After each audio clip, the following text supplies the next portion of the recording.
On Christmas Eve, when most people were hurrying home with bags full of gifts, warm meals waiting on their tables, and lights glowing in every window, a hardened biker named Mark found himself stopping dead in the middle of a quiet, snow-packed street. He had seen a lot in his life: fights, betrayal, pain, loneliness, but nothing prepared him for the sight of a tiny girl digging through a trash can with her bare, trembling hands. Her cheeks were blue from the cold, her clothes thin and torn, and pieces of old food lay scattered around her knees. She wasn't playing. She wasn't exploring. She was searching for something to eat. And in that moment, as the wind cut through the alley and snowflakes stung his face, Mark felt something inside him break for the first time in years. If you believe in kindness, second chances, and the power of a single good deed, make sure to like, comment, share, and subscribe to the channel so more stories like this can reach others. Mark was a member of the Hells Angels, known on the streets as someone you didn't cross. His leather vest carried stories of fights and scars, of a life spent running from memories he didn't talk about. But as he watched the small girl pull out a half-frozen piece of bread and bite into it before her lips even stopped trembling, he felt the sharp sting of guilt twist his chest. He took a slow step toward her, kneeling down beside the trash can so he wouldn't scare her. She didn't look at him. She just kept chewing, dirt and snow stuck to her fingers.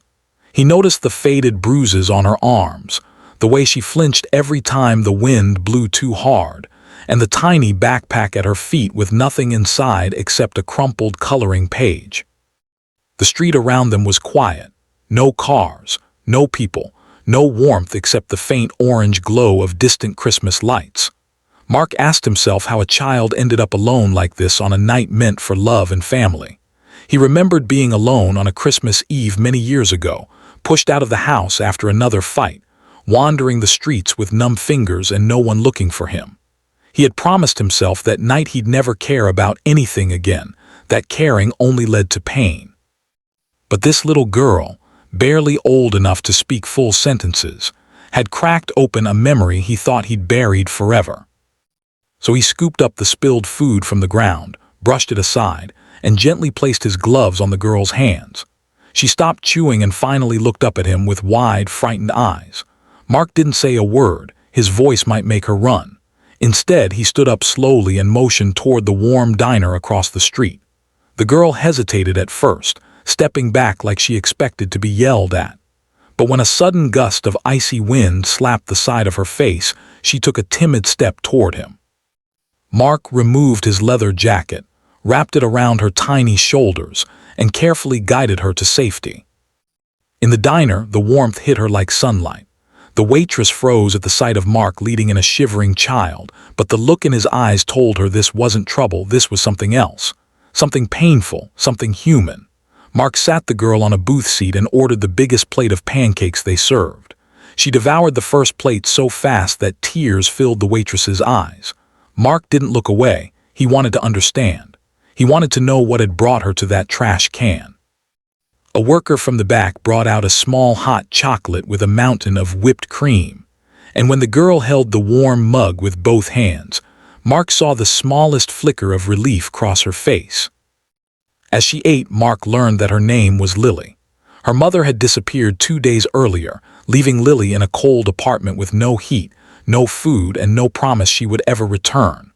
Lily had waited as long as she could, hugging herself under a thin blanket, but when her stomach hurt too much, she went outside hoping the snow might hide her tears. She didn't know where to go. She didn't know who to ask for help, so she followed the smell of food.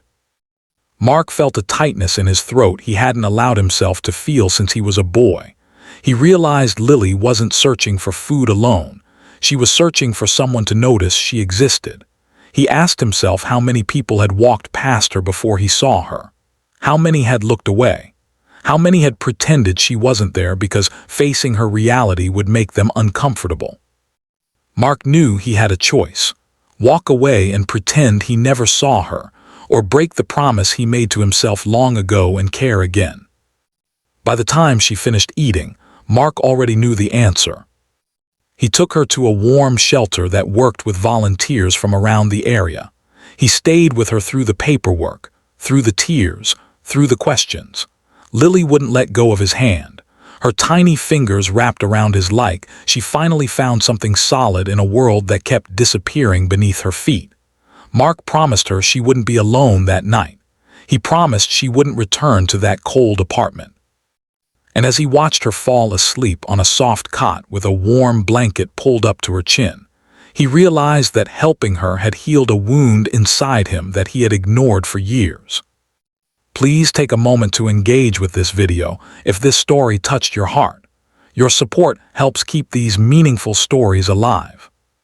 Before the ending, I want to ask you to comment below. What would you have done if you saw Lily that night? And so, on a snowy Christmas Eve, a hardened biker with a broken past gave a little girl the one gift she needed more than anything: safety, warmth, and someone who finally cared enough to stop. And in return, Lily gave Mark something he didn't expect: a reason to believe in goodness again. Their lives changed that night, not because of luck or fate, but because one person chose to see the suffering in front of him and refused to walk away.